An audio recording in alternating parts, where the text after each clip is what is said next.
नमस्ते शिक्षक साथियों एवं प्रिय विद्यार्थियों, आप सभी का स्वागत है मेरे YouTube चैनल में। साथियों, आज हम सीखेंगे सीक लीव और एसएलसी की एप्लीकेशन याद रखने की ट्रिक।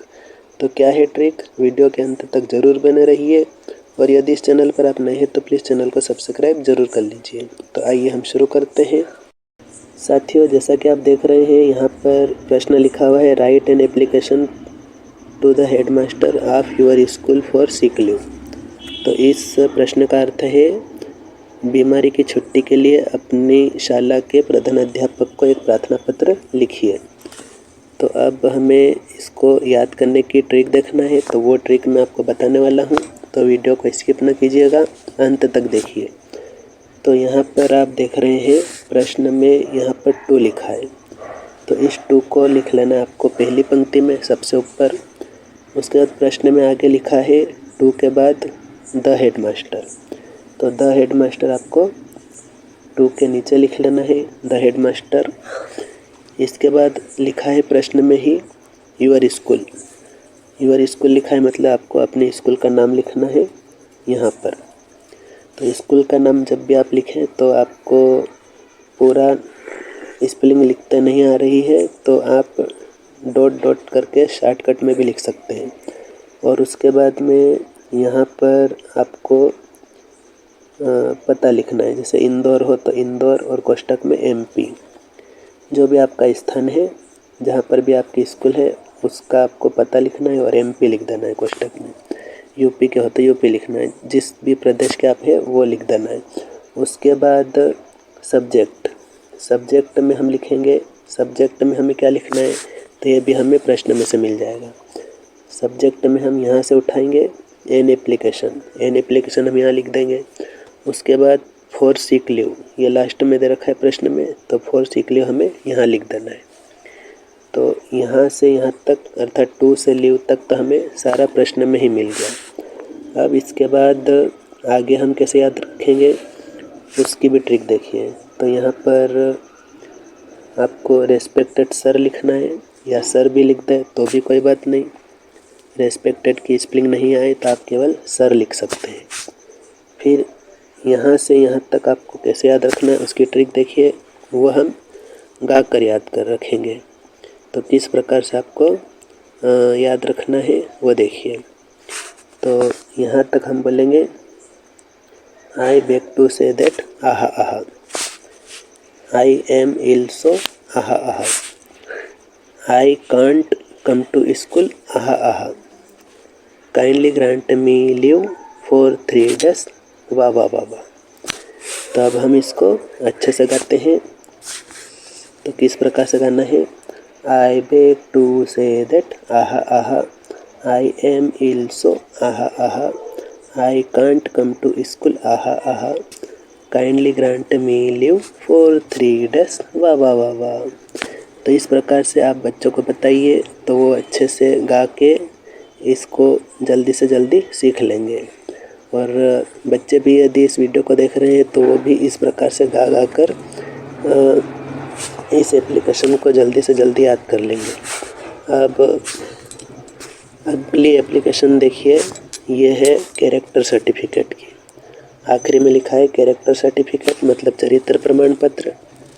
अगर यहाँ पर चरित्र प्रमाण पत्र या कैरेक्टर सर्टिफिकेट नहीं लिखा रहे और एसएलसी लिखा रहे या स्कूल लिविंग सर्टिफिकेट लिखा रहे, तो आपको जहाँ जहाँ पर कैरेक्टर सर्टिफिकेट लिखा है वहाँ पर स्कूल लिविंग सर्टिफिकेट या एसएलसी लिख देना है। और यदि यहाँ पर कैरेक्टर सर्टिफिकेट की जगह ट्रांसफ़र सर्टिफिकेट लिखा है तो आपको कैरेक्टर सर्टिफिकेट की जगह ट्रांसफ़र सर्टिफिकेट लिख देना है, क्योंकि कैरेक्टर सर्टिफिकेट या स्कूल लिविंग सर्टिफिकेट या ट्रांसफर्ड सर्टिफिकेट ये तीनों एक ही बात होती है। जब बच्चा शाला से बाहर कहीं पढ़ने जाता है, स्कूल को छोड़कर कहीं और पढ़ने जाता है, तो या तो उसको चरित्र प्रमाण पत्र दिया जाता है, तो उसका मतलब भी एसएलसी होता है। और स्कूल लिविंग सर्टिफिकेट मतलब शाला त्यागी प्रमाण पत्र, और ट्रांसफर्ड सर्टिफिकेट मतलब तबादला का प्रमाण पत्र। तो तीनों एक ही चीज़ है, character certificate, school living certificate या एसएलसी और ट्रांसफ़र सर्टिफिकेट या टीसी।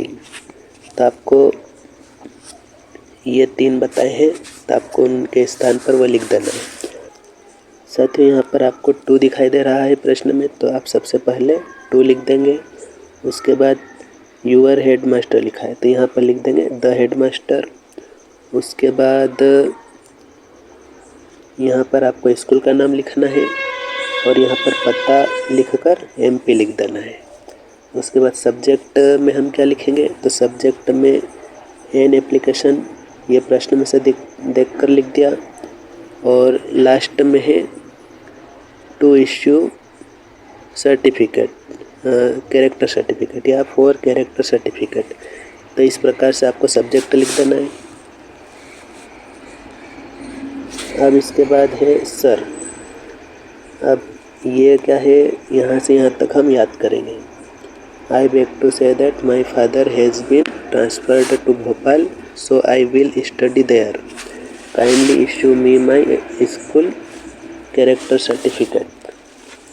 तो इसमें इसका अर्थ होता है कि विनम्र निवेदन है या मैं विनम्र निवेदन करता हूँ कि मेरे पिताजी का ट्रांसफ़र या तबादला भोपाल हो गया है। सो मतलब इसलिए आई विल स्टडी देयर मतलब मैं वहाँ पर पढ़ूँगा।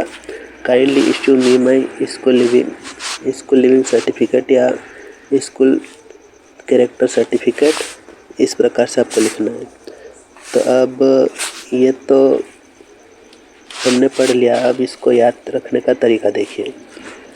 तो सबसे पहले आपको बोलना है I beg to say that aha aha my father has been transferred aha aha. उसके बाद टू भोपाल आपको मन से लिखना है। सो I will study there aha aha. Kindly issue me my SLC aha आहा। तो इस प्रकार से आपको गाना है। I beg to say that aha aha my father has been transferred aha aha. To Bhopal मन से लिखना है। फिर so I will study there aha aha. फिर kindly issue me my SLC aha आहा। स्कूल कैरेक्टर सर्टिफिकेट, यहाँ पर shortcut में हम SLC बोलेंगे। Kindly issue me my SLC aha आहा या वाह वाह वाह, इस प्रकार से भी आप बोल सकते हैं। तो एक बार दोनों देख लीजिए आप।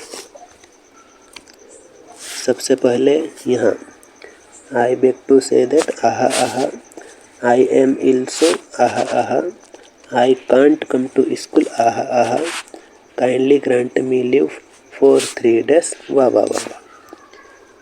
तो ये हो गई सिक लीव की। अब इसके बाद SLC की। SLC में यहाँ से I beg to say that aha aha my father has been transferred aha aha. To Bhopal मन से लिखना। So I will study there aha aha. Kindly issue me my SLC aha आहा या वाह वाह वाह वाह। तो इस प्रकार से आपको याद कर लेना है। तो ये ट्रिक आप इस्तेमाल कीजिए, गा कर देखिए, आपको जल्दी से ये एप्लीकेशन याद हो जाएगी। मिलते हैं नेक्स्ट वीडियो में, तब तक के लिए जय हिंद जय भारत।